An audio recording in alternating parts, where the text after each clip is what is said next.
This 5th generation Mercedes E-Class is almost a decade old, and I find that absolutely mind-blowing because it still feels like a brand new car to me. The E-Class is a proper full-blooded Mercedes-Benz that can trace its roots back 70 years, long before they started calling it the E-Class. And you may have been looking on the internet and have noticed that these cars are now available for under £10,000, and then you're thinking, that's quite tempting, isn't it?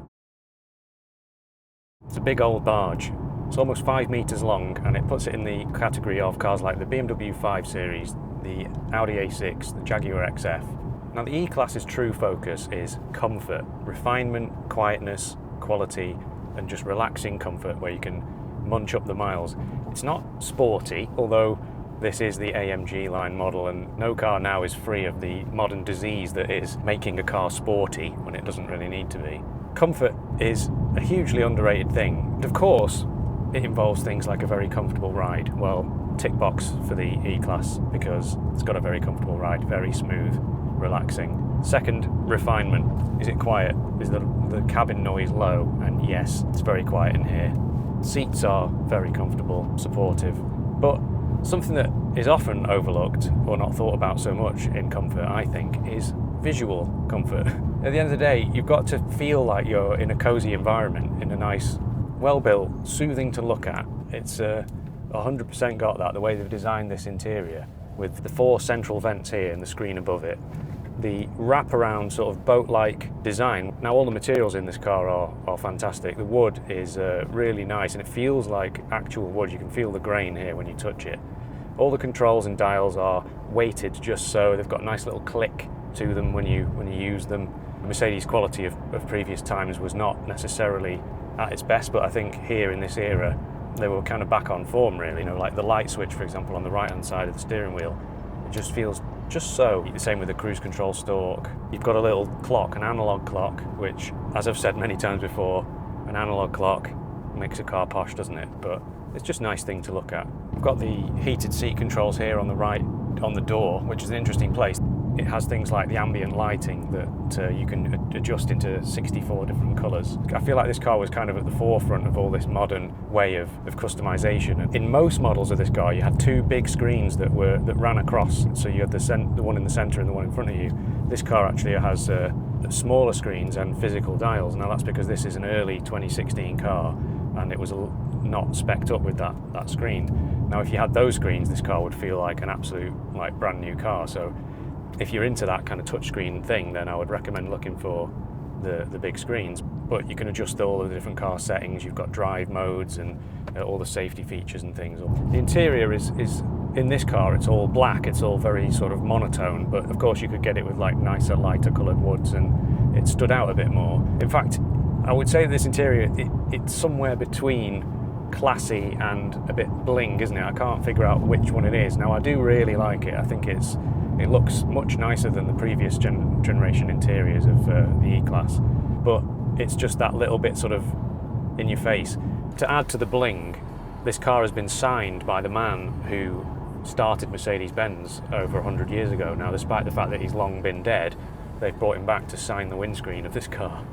You might not think of a saloon car as being hugely practical, and in some ways, of course, you'd be right. It's not dead easy to put stuff in the boot, but the boot is massive. In the cabin, you've got nice big door pockets, you've got a big sort of wardrobe style cubby in the centre console, you've got a big cubby here at the front with the cup holders in it, you've got a glove box, you've got a sunglasses holder up at the top. Everything is well thought out. What's it like in the back, pal? Yo, it's Backseat JJ here. I messed up with the microphone, so here's a voiceover. The E-Class is a proper taxi, a Stuttgart airport transfer vehicle, an Uber exec, so that means it's absolutely mint in the back, very spacious, and has a climate control system that looks like a robot's face. And as is tradition with the E-Class, if you do need more room, there's an estate version which had the biggest boot in its class at the time. The seats fold completely flat, and it still manages to be a good looker. And speaking of looks, it's quite stately, which befits the Mercedes-Benz image, really. The only problem that it's got with the looks, this car, is that at the time when they were designing the C-Class, the E-Class and the S-Class, they kind of just made them bigger versions of each other in what you would call a kind of cookie cutter styling. That's great if you've got a C-Class, because that means you think, oh yeah, I look like I got the big fancy Mercedes. But if you've got the big fancy Mercedes, people might just think, he's just got the little one. Now I was saying the interior of this car is very well built and robust and feels like engineered precisely. But the exterior, although again it's nice, the panel gaps and all that, it's all very well engineered, the paint they used is like quite thin, and it does seem to pick up scratches quite easily. Gone are the days of the layer after layer of paint that Mercedes would have used. Now they sold this car from 2016 until 2023, but in 2020 they facelifted it. On the outside it didn't really make that much difference, but on the inside is where they really changed things, because they upgraded the software, which had the old Mercedes command system, which had been around for many years, and replaced it with the new fancy M-Bux, which is a more modern software system that's controlled with the little touchpad instead of this scrolly wheel that you get in the old system. You've got a really cool, much more modern looking steering wheel with the double spokes on each side. All versions of the E-Class come with a 9-speed 9G-tronic gearbox as standard. As you'd expect, it's very smooth and well behaved, with almost imperceptible gear changes, and it's controlled in a pretty cool way. Rather than a selector down here in the centre console, you've got the little selector stalk on the right hand side, and I think that's brilliant because there wouldn't otherwise be a stalk on this side because of the way that Mercedes do everything on this one stalk on the left. Like, you can control the wipers, the indicators, and there's usually nothing on the right hand side, so they've got space there to put this stalk, and it works really well because you don't have to take your hands off the steering wheel. You just flick the stalk into drive or reverse. It is, of course, very easy to drive, but something that surprised me about this car is how quick the steering is. Now, of course, it's not a sporty car. It is rear-wheel drive, and you could get it as four-wheel drive 4MATIC. You don't have to put much into the steering for the car to respond. It's a very quick rack, and although, of course, this car is set up for comfort, it actually makes town driving really easy because you don't have to turn that steering wheel that much. I've driven some big barges before where you're kind of like this, whereas this car is just, you turn and the car goes where you put it. So it's got different drive modes, which you can select here with the little metal toggle switch. I've just put it into sport mode. The steering is like definitely tightened up. It feels a bit heavier, weightier. It's quite nice. Of course, you can also put it into comfort mode, where that's much more like light steering. That's probably what you'll have it in most of the time. Now, the E-Class was always really at the forefront of technology, with the exception of the S-Class, which really was the ultimate in car technology. You could get all sorts of interesting stuff on it. Some really cool safety technology like autonomous braking, the extra braking that the car will put on if it thinks that it's going to hit something and you're not braking hard enough, it will assist you.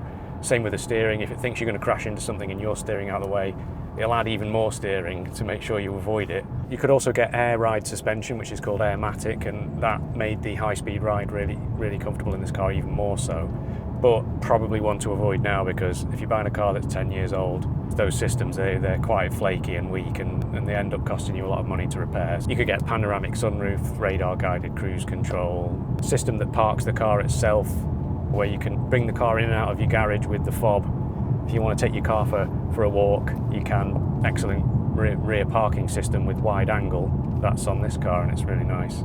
So the engine in this car, it's a standard diesel engine that they put in all of the different Mercedes-Benzes of the time, and this one's tuned to 190 horsepower. It's a 2-litre, the E220D, which is probably the sweet spot for the diesel engine because it's got enough poke, it's plenty of power when you put your foot down, but of course you still get great fuel economy, in fact just as good as the lower powered 150 horsepower diesel which was in the E200. So it comes highly recommended, but with one catch, which I will talk about later, and that's the reliability. Now, of course, there were loads of petrol engines which didn't sell very well.